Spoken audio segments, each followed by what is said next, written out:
अयोध्या के साथ अन्याय हुआ। और महोदय, जब मैं अन्याय की बात करता हूं तो हमें 5000 वर्ष पुरानी बात भी याद आने लगती है। उस समय पांडवों के साथ भी अन्याय हुआ था और उस समय कृष्ण गए थे कौरवों के पास। उन्होंने भी कहा था, बस दे दो केवल 5 ग्राम, रखो अपनी धरती तमाम। हम वही खुशी से खाएंगे, परिजन पर असी न उठाएंगे। लेकिन दुर्योधन वह भी दे न सका, आशीष समाज की ले न सका। यहां तक कि उसने भी भगवान श्री कृष्ण को बंधक बनाने का कुत्सित प्रयास किया। उल्टे हरि को बांधने चला, जो था साध्य साधने चला।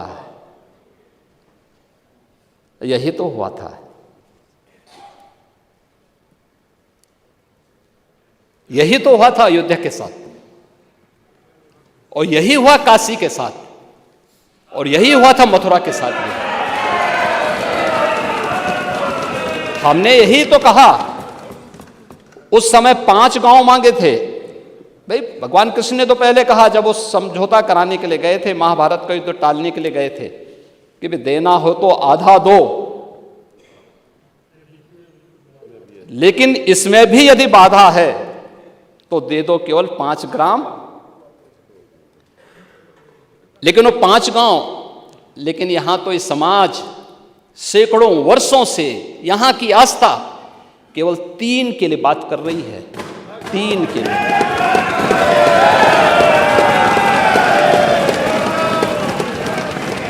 वो 3 के लिए भी इसलिए वे विशिष्ट स्थल हैं,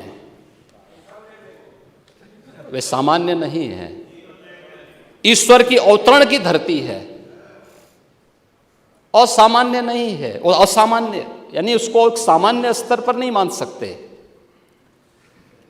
लेकिन एक जिद है। और उस जिद में जब राजनीतिक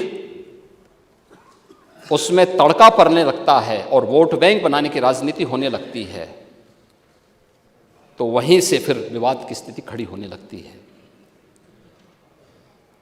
यानी लोक आस्था, भारत के अंदर लोक आस्था का अपमान हो, बहुसंख्यक समाज गिड़गिड़ाए, ये पहली बार देखने को मिला। दुनिया देख रही, स्वतंत्र भारत में काम पहले होना चाहिए था। 1947 में प्रारंभ होना चाहिए था। और उस आस्था के लिए बार बार गुहार लगाता रहा। हमने तो केवल 3 जगह मांगी, अन्य जगहों के बारे में कोई मुद्दा नहीं था। अयोध्या के लिए। और देखिए, अयोध्या का उत्सव लोगों ने देखा तो नंदी बाबा ने भी कहा, भाई हम काहे इंतजार करें।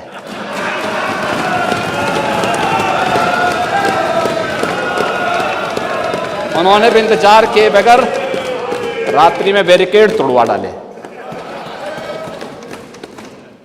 और हमारे कृष्ण कन्हैया कहां मानने वाले हैं।